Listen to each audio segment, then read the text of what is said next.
Fala aí, pessoal, nosso 21º dia, terminamos, né? Então estamos terminando a terceira semana, parabéns, olha, você é um vencedor. Eu gosto de falar isso porque os vencedores, eles avançam e eles concluem. Dia 21, então protegendo a sua igreja. E olha o versículo-chave, vocês estão unidos na paz por meio do Espírito, portanto ofereçam-se para continuar unidos desse modo. Efésios 4:3. E acima de tudo, deixem que o amor dirija a vida de vocês, porque assim toda a igreja permanecerá unida em perfeita harmonia. Colossenses 3:14. Então essa função de proteger a unidade da igreja, ela foi dada por Jesus para nós. E se a gente for observar, a unidade na igreja, ela é muito mais falada do que propriamente céu, inferno e todas as outras coisas. A unidade é a alma da comunhão. E se você destruir a unidade da igreja, você estará atacando o corpo de Cristo. E mais propriamente poderia dizer até o coração. O nosso modelo supremo de unidade é a Trindade, Pai, Filho e Espírito Santo. E Jesus, em seus últimos momentos, ele orou apaixonadamente pela unidade. Era essa a união que estava em primeiro lugar em sua mente naquelas horas agonizantes. Então, saiba que você tem realmente que prezar pela vida da igreja e cuidar. Nada no mundo é mais valioso para Deus que a sua igreja. E olha o que diz a palavra. Façam todo o esforço para conservar a unidade do Espírito pelo vínculo da paz. Efésios 4:3. Então, compartilhamos um Senhor, um corpo, um propósito, um Pai, um Espírito, uma esperança, uma fé, um batismo, um amor. Nós temos coisas, fatores muito maiores que as nossas diferenças. É Cristo que nos une. E foi Deus quem escolheu as nossas personalidades, nosso jeito de ser e quem nós somos e como nós somos. Suplico a todos vocês que concordem uns com os outros no que falam, para que não haja divisões entre vocês. 1 Coríntios 1:10.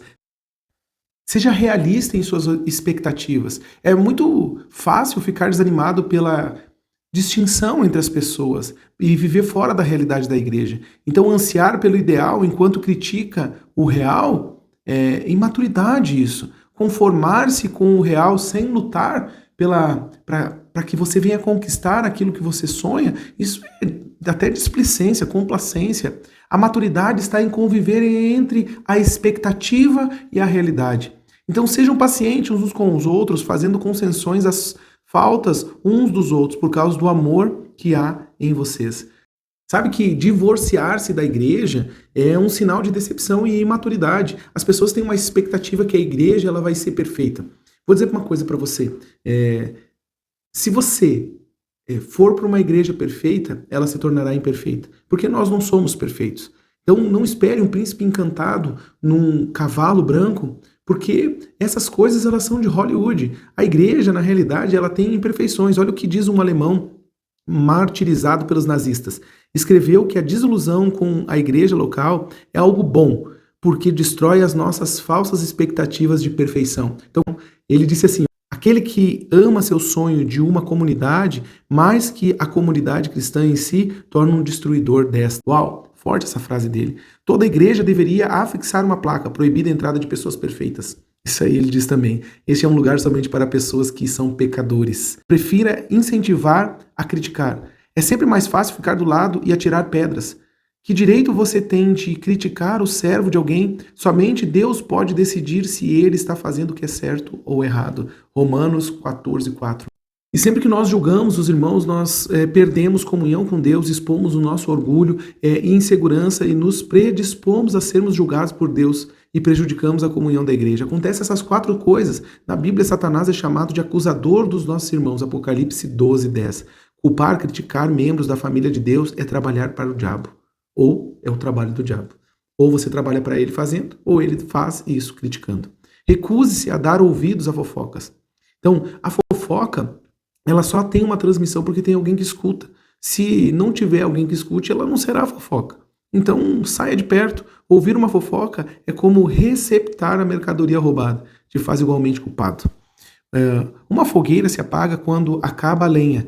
Da mesma maneira, as brigas acabam quando o brigão e implicante é separado do grupo. Provérbios 26:20. Pratique os métodos de Deus para a solução de conflitos. Jesus ensina um processo em 3 etapas. Se um dos que dizem ser seus irmãos na fé prejudicar você, converse com ele. Se ele não ouvir, chame mais uma pessoa, mais 2 pessoas para ir com você. E se ele não ouvir, exponha ele à igreja. Se mesmo assim ele não ouvir, trate ele como gentil, ele não faz mais parte da igreja. Se nós praticarmos isso, em corpo, falando com a pessoa, em vez de falar da pessoa, com certeza todos nós avançaremos.